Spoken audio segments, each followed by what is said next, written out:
అందరికీ నమస్కారం, శుభోదయం. Welcome to money master. ఇవాళ 19th జూన్ ఫ్రైడే. ఇంటర్నేషనల్ మార్కెట్స్లో అప్డేట్స్, అలాగే మన మార్కెట్స్ మీద ఇంపాక్ట్స్ అన్ని మనం మాట్లాడుకుందాం. మెంటర్షిప్ ప్రోగ్రామ్ నెక్స్ట్ మండే నుంచి ప్రారంభం కాబోతుంది. ఇవన్నీ కూడా subjects, very basics of stock market. అసలు స్టాక్ మార్కెట్ అంటే ఏంటి, ఎలా వర్క్ చేస్తుంది దగ్గర నుంచి ఒక రిస్క్ మేనేజ్మెంట్ ఏ విధంగా చేసుకోవాలి, పొజిషన్ సైజింగ్, అండ్ ఒకవేళ ఇన్వెస్ట్ అయితే ఎంట్రీ తీసుకోవడం మనకు అందరికీ కామనే. ఎగ్జిట్ ఎక్కడ తీసుకోవాలి, ఏ లెవెల్స్ దగ్గర, మళ్ళీ రీఎంట్రీ ఒకవేళ తీసుకుంటే ఏ లెవెల్స్ దగ్గర తీసుకోవచ్చు. అలాగే ట్రేడ్ చేసే వాళ్ళకి ఆప్షన్స్ మీద, అలాగే ఫ్యూచర్స్ మీద ఒకవేళ పొజిషన్స్ ఉంటే హెడ్జింగ్ చేసుకుని ఏ విధంగా చేసుకోవాలి, ఇలా వెరీ బేసిక్స్ నుంచి అడ్వాన్స్డ్గా దాదాపు 4 నెలల పాటు మీరు సబ్జెక్ట్ నేర్చుకునేందుకు స్కోప్ దొరుకుతుంది. 22వ తారీఖు నుంచి బ్యాచ్, అంటే మండే నుంచి బ్యాచ్ స్టార్ట్ అవుతోంది. కొన్ని పరిమిత సంఖ్యలో సీట్లు మిగిలి ఉన్నాయి. ఆసక్తి ఉన్న వాళ్ళు ఈ నెంబర్కి ఫోన్ చేసినా, వాట్సాప్ చేసినా మీ వివరాలు తెలుసుకోవచ్చు. ఏషియన్ మార్కెట్స్లో ట్రెండ్ కొద్దిగా మిక్స్డ్గా ఉంది. నికే ఆల్మోస్ట్ 0.75% లాభాలతో ట్రేడ్ అవుతుంటే హాంకాంగ్, షాంఘై రెండు బలహీనంగా ట్రేడ్ అవుతున్నాయి. నిన్న అమెరికన్ మార్కెట్స్లో మళ్ళీ రీబౌండ్ చూసాం. నాస్డాక్ 2%, S&P 500 1%, డౌ జోన్స్ మాత్రం కొద్దిగా పాజిటివ్ టు ఫ్లాట్ బయాస్తో క్లోజ్ అయింది. ఆయిల్లో వీక్నెస్ కొనసాగుతూనే ఉంది.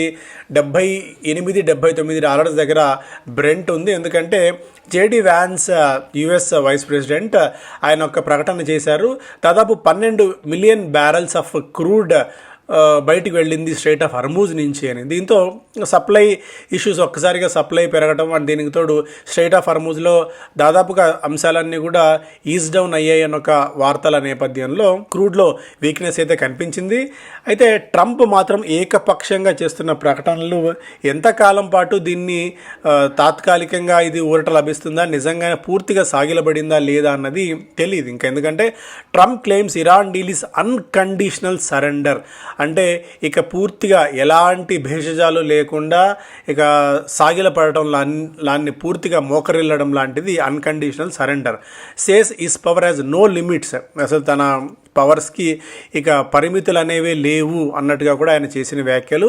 అట్ ది సేమ్ టైం ఖమానీ ఆయన నిజంగా ఇంతటి దీనికి యాక్సెప్ట్ చేస్తారా, ఇప్పుడు ప్రస్తుతానికి యాక్సెప్ట్ చేసిన ఇదే మాట మీద వాళ్ళు నిలబడతారా లేదా, ఇవన్నీ ఇఫ్స్ అండ్ బట్స్. అంటే ప్రస్తుతానికి మనం అంత ఆలోచన చేయాల్సిన అవసరం లేదు.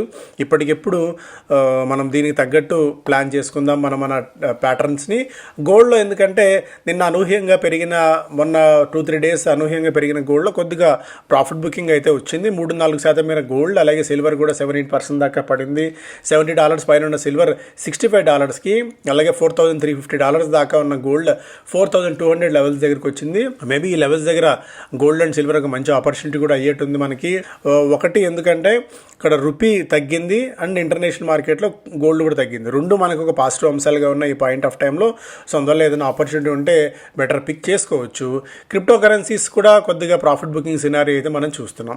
సో ఇవి మేజర్గా ఇంటర్నేషనల్ మార్కెట్స్ నుంచి ఉన్న అప్డేట్స్ పరంగా మనం మాట్లాడుకున్నట్టయితే, మిగిలిన స్టాక్స్ పరంగా మనం చూస్తే యాక్సెంచర్ తమ గైడెన్స్లో భాగంగా యాన్యువల్ ఫోర్కాస్ట్ అనుకున్న దానికంటే కొద్దిగా ట్రిమ్ చేసింది. ఎందుకంటే డిస్క్రిషనరీ టెక్నాలజీ స్పెండింగ్ అనేది ఆశించిన స్థాయిలో లేదు. టెక్నాలజీ స్పెండింగ్ మీద కొద్దిగా మనం తక్కువ స్పెండింగ్ జరగవచ్చు అన్న ఒక అంచనాలుని యాక్సెంచర్ ప్రకటించింది. దీంతో లిస్టెడ్ స్పేస్లో ఉన్న మన దగ్గర TCS, ఇన్ఫోసిస్, విప్రో లాంటివి కొద్దిగా బలహీనపడవచ్చు అనేది కూడా ఒక అంచనా. ఎందుకంటే యాక్సెంచర్ని మేజర్గా ఒక గైడింగ్ ఫ్యాక్టర్గా అయితే చూస్తారు. అంటే వాళ్ళ రిజల్ట్స్ ఇచ్చినా, వాళ్ళు ఇలాంటి స్టేట్మెంట్స్ చేసినా కూడా మిగిలిన ఐటీ కంపెనీస్ మీద ఇంపాక్ట్ ఉంటుందని చెప్పి, దీనికి తోడు దేశీయంగా రూపాయి పతనం కూడా కొద్దిగా ఫార్మా, ఐటీ కంపెనీస్కి కాస్త నిరుత్సాహకరమైన అంశం. ఎందుకంటే దాదాపు 6 వారాల కనిష్ట స్థాయికి రూపీ దిగి వచ్చింది when compared with the dollar.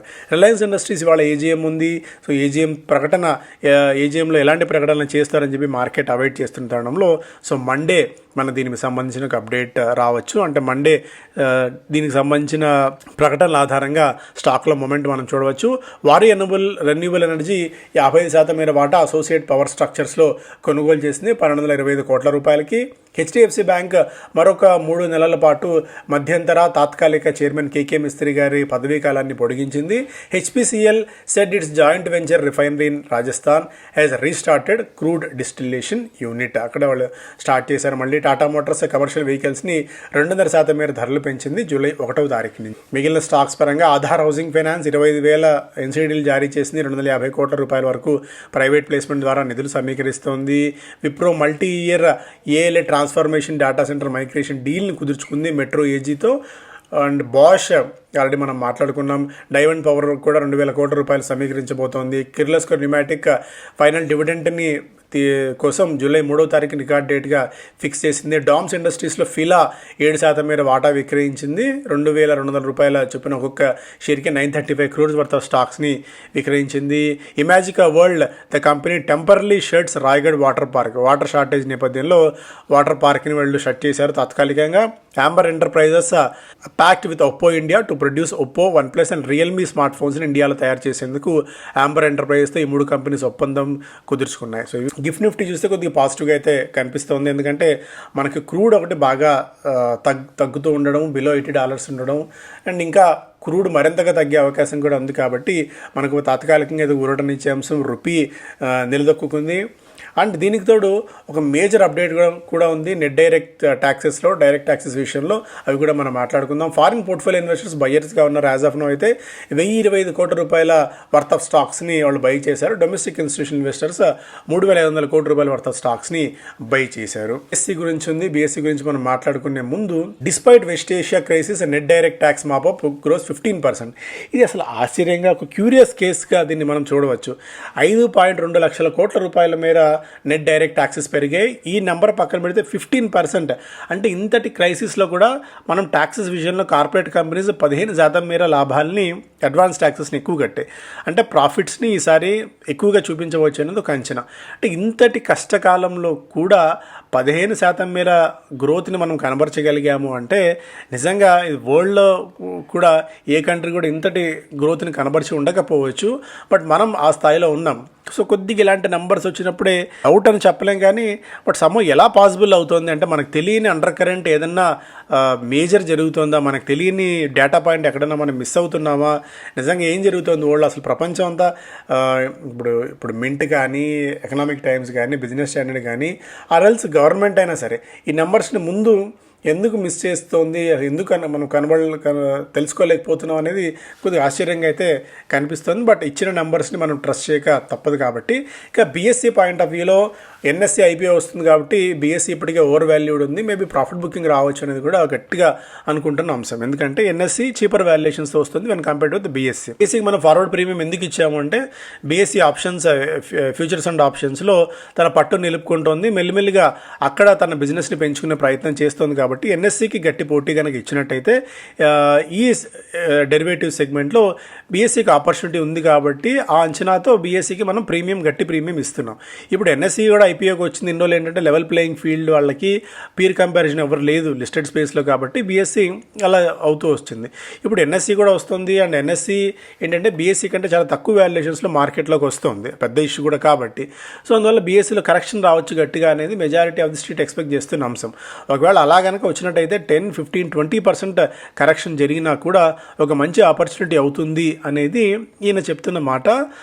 So Neeraj దివాన్ గారు, సో ఆయన ఆలోచన, ఆయన థాట్ ప్రాసెస్ అది. సో బీఎస్సీలో ఒక మంచి ఆపర్చునిటీ రాబోయే రోజుల్లో రావచ్చు అనేది కూడా.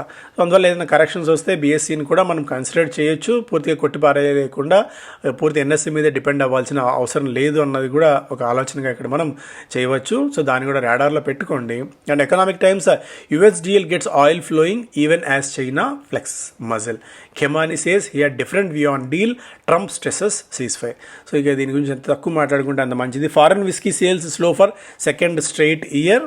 సో ఇవన్నీ ఫస్ట్ పేజ్ అంశాలు. అలాగే ఇది డిస్కస్ చేసాం మనం. The stock exchange could pay off big time for NSE's early backers. గతంలో ఎవరైతే డబ్బులు పెట్టారో, ఇక్కడ state bank of India share average purchase price 80 పైసలు వీళ్ళది తీసుకున్న యావరేజ్ పర్చేస్ ప్రైస్. అండ్ ఓవరాల్గా యావరేజ్ టోటల్ పర్చేస్ కాస్ట్ ₹1.98 కోట్ల రూపాయలు ఎన్ఎస్ఈలో వాళ్ళు పెట్టుబడి పెడితే ఇప్పుడు ప్రాఫిట్స్ దాదాపు 5,084 కోట్ల రూపాయల ప్రాఫిట్స్కి వీళ్ళు అమ్ముకుంటున్నారు. అంటే ఎంతటి లాభాలు స్టాక్లో వచ్చాయో మనం అర్థం చేసుకోవచ్చు. బట్ ఏంటంటే ఎన్ఎస్సీ అనేక టర్బులెంట్ టైమ్స్ని ఎదుర్కొంది.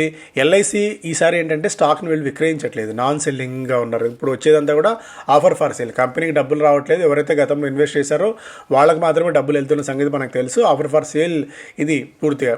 ఎవరైతే నాన్ పార్టిసిపేటింగ్ ఉంటారో వీళ్ళు non selling. Institution point of వ్యూలో ఈ ఇండివిజువల్ షేర్ హోల్డర్స్ కూడా నాన్ పార్టిసిపెంట్గా ఉన్నారు. దాదాపు 5,000 మంది నాన్ పార్టిసిపెంట్స్ ఉన్నారు, 5,000 మంది రీటైల్ ఇండివిజువల్ ఇన్వెస్టర్స్ కూడా ఉన్నారు ఈ ఐపీఓలో. వీళ్ళందరూ కూడా ప్రీ ఐపీఓలో అన్లిస్టెడ్ సెగ్మెంట్లో స్టాక్స్ కొనుగోలు చేసిన వాళ్ళు. సో ఇక్కడ రాధాకృష్ణ దమాని గారు ఆయన 1.58% మేర వాటా ఉంది ప్రీ ఐపీఓలో. ఇప్పుడు దాని విలువ దాదాపు 8,032 కోట్ల రూపాయలు.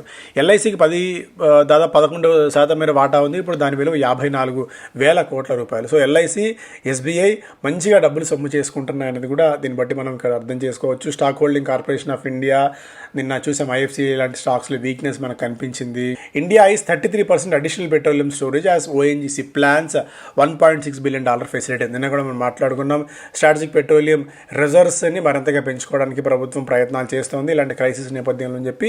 మంగళూరు యూనిట్ మరింతగా తన సామర్థ్యాన్ని పెంచుకోవచ్చు. రిలయన్స్ న్యూ ఎనర్జీ, రిలయన్స్కి చెందిన battery making company renewable energy arm Reliance new energy ఈ బ్యాటరీ స్వాపింగ్ విషయంలో 2-వీలర్ బ్యాటరీ స్వాపింగ్ సర్వీసెస్ని రోల్అవుట్ చేయవచ్చు అనేది కూడా ఒక వార్త. హార్లీ డేవిసన్ మోటోకార్ప్తో కలిసి ఎంట్రీ లెవెల్ మోటార్ సైకిల్స్ని ఇండియాలో తయారు చేయాలి, దాన్ని గ్లోబల్గా కూడా విక్రయించాలన్న థాట్ ప్రాసెస్లో ఉంది అన్నట్టు కూడా ఒక వార్త. హీరో మోటోకార్ప్ ఒక పాజిటివ్ అంశం. అలాగే నైకా $5 బిలియన్ జిఎంవిని టార్గెట్ చేస్తోంది. రాబోయే కాలంలో 4-5 ఏళ్ల కాలంలో 5x ఎబిటా గ్రోత్ని ఎక్స్పెక్ట్ చేస్తున్నట్టుగా కూడా ఒక వార్త. నిన్నే స్టాక్లో అయితే మొమెంటం మనం చూసాం. Business Standard RBI steps up dollar buys to boost forex reserves. మొన్న ఏవైతే ఈ మధ్యకాలంలో గత 2 నెలల కాలంలో డాలర్స్ని విక్రయించారో డాలర్స్ని మళ్ళీ మాపప్ చేసుకోవడానికి ప్రయత్నాలు చేస్తుంది. ఫారెక్స్ కిట్ని మరింతగా పెంచుకోవడానికి, రిజర్వ్స్ మరింతగా పెంచుకోవడానికి ప్రయత్నాలు చేస్తుంది. గోల్డ్ ఇంపోర్ట్ డ్యూటీ పెరిగిన తరుణంలో వాల్యూమ్స్ 20-30 టన్నుల మేర దిగుమతి తగ్గింది అనేది కూడా ఒక ఇంట్రెస్టింగ్ అప్డేట్. రాడికోకి అయితే ఆల్ టైమ్ హిట్ చేసింది, 40% మేర పెరిగింది క్వార్టర్ టు డేట్లో. ఇండోకోండ్ 19% మేర పెరిగింది. బాటా ఇండియా దాదాపు 16% మేర కొత్త సీఈఓని, నైకీలో గతంలో పనిచేసిన సీనియర్ పర్సన్ని వీళ్ళు ఇక్కడ బాస్గా తీసుకున్నారు. దీంతో స్టాక్లో జంప్ చూసాము. ట్రేడింగ్ వాల్యూమ్ కూడా బాగా పెరిగింది. Aditya Birla Sun Life AMC all time hit చేసింది, 6.5% మేర పెరిగింది. ఏఎంసీ స్టాక్స్ అన్నింటిలో కూడా మొమెంటం మనం చూస్తున్నాం. Defence stocks find fresh fire power for FY27. Order books చాలా స్ట్రాంగ్గా ఉన్నాయి. ఎగ్జిక్యూషన్ క్యాపబిలిటీస్ మెల్లగా పెరుగుతున్నాయి కాబట్టి exports keep growth targets in sight. Majority of the companies అన్ని కూడా మన దగ్గర దేశీయంగా, దీంతో పాటు విదేశాలకు ఇప్పుడు వియత్నాంకి బ్రహ్మోస్ మనం సరఫరా చేసేందుకు ఆల్మోస్ట్ డీల్ ఫైనలైజ్ అవుతుంది. సో ఇలా ఇతర దేశాలకు కూడా ఎగుమతి చేసే క్రమంలో మన కంపెనీస్ పోటీ పడుతున్నాయి కాబట్టి స్టిల్ ఇంకా ఈ స్టాక్స్ మీద హిందుస్థాన్ ఏరోనాటిక్స్ కానీ, సోలార్ ఇండస్ట్రీస్, ఆస్ట్రా మైక్రో, BEL లాంటి స్టాక్స్ మీద పాజిటివ్గా ఉన్నామని చెప్పి మోతీలాల్ ఓస్వాల్ లాంటి కంపెనీస్ తమ రిపోర్ట్స్లో అయితే చెప్తున్నాయి. వాటర్వేస్ లీజర్ టూరిజం, కార్డిలియా క్రూజెస్ మనందరికీ తెలిసిన క్రూజ్, వీళ్ళు ఐపీఓకి వస్తున్నారు. 769 to 808 ప్రైస్ బ్యాండ్ ఫిక్స్ చేశారు. 585 crores ఈ ఇష్యూ ద్వారా సమీకరించాలని చెప్పి కంపెనీ అయితే భావిస్తోంది. ఎమిరేట్స్ ఎన్బిడి ఆర్బీఎల్లో వాటా 60% పూర్తి చేసింది. వాటా తీసుకొని మరింతగా బ్యాలెన్స్ షీట్ని స్ట్రెంత్ చేసుకోవడానికి కంపెనీ ప్రయత్నాలు చేస్తోంది. Varun beverage 2.3% down. JBM auto నిన్న కూడా మనం మాట్లాడుకున్నాం. Motilal Oswal private placement fund దాదాపు 750 కోట్ల రూపాయలు దీనిలో ఇన్వెస్ట్ చేస్తుండడంలో స్టాక్లో నిన్న జంప్ చూసాము. కిర్లోస్కర్ ఇండస్ట్రీస్ 5% మేర పెరిగింది. సో ఇవి ప్రధానమైన వార్తలు ఈ వీకెండ్ రోజున. Thank you so much.